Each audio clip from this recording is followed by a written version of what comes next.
நாட்டுக்கோழி முட்டை இருக்குல்ல அத வச்சு பண்ணிருக்கேன் நீ குடி. சூப்பா ஏமா உனக்கு சூப் வைக்க தெரியலடாமா எனக்கு தெரியும். அது நாட்டுக்கோழி 2 தாண்டா இருந்துச்சு நாட்டுக்கோழி முட்டை. இப்போ எனக்கு தம்பிக்கு உடம்பு சரியில்லாத அவனுக்கு செஞ்சு கொடுத்தேன். உனக்கு நான் நாளைக்கு செஞ்சு தரேன். நான் செஞ்சு கொடுப்பனி நல்லா கொடுப்பனி. ஆமா போதுமா குடி. ஒரு கண்ணுல சுண்ணாம்பு ஒரு கண்ணுல வெண்ணெய். ரெண்டு பிள்ளைல எனக்கு ஒண்ணு தாண்டா. ஆமா ஒண்ணு தான். என்ன நீ தமிழ் மீடியத்துல படிக்க வச்சா இவன் இங்க போறான். நல்லா தெரிஞ்சுக்க உங்க அப்பாவுக்கு அப்ப நிலைமை சரியில்லை. அதுக்கப்புறம் வேலை கிடைச்ச உடனே இவனை கொண்டு அப்பதான் பிறந்தேன். அப்ப உடனே வேலை கிடைச்ச உடனே காசு வந்தோடனே என்ன இங்கிலீஷ்ல சேர்த்துட்டு இவனை தமிழ் மீடியத்துல போட்டுக்கலாம்ல. 2 பேர்த்தையும் இங்கிலீஷ் மீடியத்துல சேர்த்தோம். நீ ஒழுங்கா படிக்கல அதனால தமிழ் மீடியத்துக்கு மாத்தி. புரியல. அப்புறம் எதுக்கு எங்களை கேக்குற? நான் சின்ன பையன் அப்படிதான் சொல்லுவேன். நீங்க என்ன இது பண்ணி போட்டுக்கணும்ல.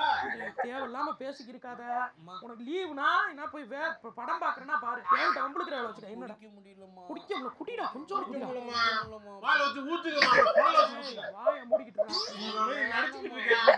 இந்த நடிப்பு தெரியாம இந்த குடும்பமே ஏமாந்துக்கிட்டு இருக்க. ஏய் நடிப்புக்காரா நடிங்க. அதான்டா இளம் பிள்ளை வீட்டுக்கு செல்ல பிள்ளை மூத்த பிள்ளை எடுப்பார் கை பிள்ளை.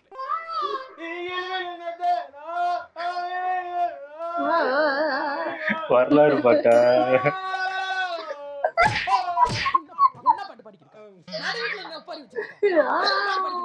அதுல வரும்ல ஏதாவது அவனை கோர்த்து விடணும்னே வராத. ஐயோ அம்மா கேன அம்மா என்னன்னு பாருமா. என்னடா அது ஹால் டிக்கெட்டா? ஹால் டிக்கெட் என்ன என்ன என்ன இருக்கு என்ன எழுதி இருக்கு ஹால் டிக்கெட்ல? Sudhakar final year department. என்னடா எத்தனை எக்ஸாம் இருக்கு? இதெல்லாம் இந்த செமஸ்டருக்குள்ளதா? இந்த செமஸ்டர் வெறும் 6 பேப்பர் தான்மா. மிச்சம் இருக்க 20 பேப்பர் அரியர். இங்க பாரு. ஐயோ சார் போல. ஏன் தெரியுமா? அடுத்த செமஸ்டர்ல பாத்துக்கறாங்க. ஈஸியா ஏமாத்திர. நீ சரியா கேளையா இருக்கு. அட காலேஜ்ல இருந்து ஒருத்தர் ஃபோன் பண்ணி சொல்லலடா. நம்பர் கொடுத்துட்டு வந்தேன்டா. அது எப்படி வரும்? அதுதான் எங்க அம்மா ஃபோன் மிஸ் ஆயிருச்சு. This is my new mother's number. Update பண்ணாத நம்பர். பிரியா இப்படி தெரியாம இருக்கே. உங்க அப்பா காசு எல்லாம் வீணா போகுமா? அவளை கூப்பிட்டு கேளுமா. அடே என்னம்மா? ஐயோ என்னடா இது? என்னது இது? பழசு பழைய பேப்பர்ஸ் என்ன டேட் போட்டுருக்கு? என்ன படிப்பறி உள்ளாதவன்னு நினைச்சியா?